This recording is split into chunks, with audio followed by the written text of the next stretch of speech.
T'est-il déjà arrivé d'apprécier une musique sans t'intéresser à celui qui l'a faite?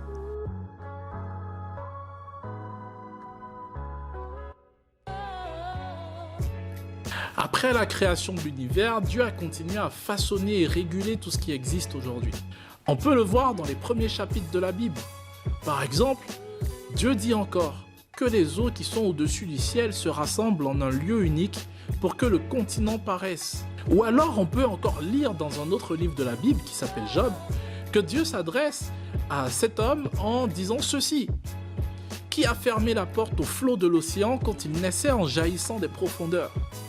Moi. Et je l'ai alors habillé de nuages, quand je l'enveloppais dans un épais brouillard. J'ai cassé son élan, marqué une limite en plaçant devant lui une porte barrée. Je lui ai déclaré: tu iras jusqu'ici, n'avance pas plus loin. Oui, tes flots orgueilleux s'arrêteront ici.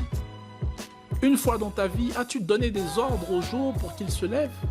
Et as-tu désigné à l'aurore son poste? Ensuite, lorsqu'il a terminé de designer, d'arranger, de réguler l'univers comme il avait imaginé, il a apprécié ce qu'il a fait.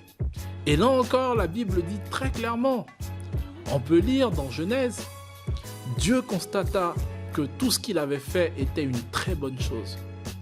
Un peu plus loin, on peut voir encore, Dieu, après avoir achevé son œuvre, se reposa le 7e jour de tout son travail.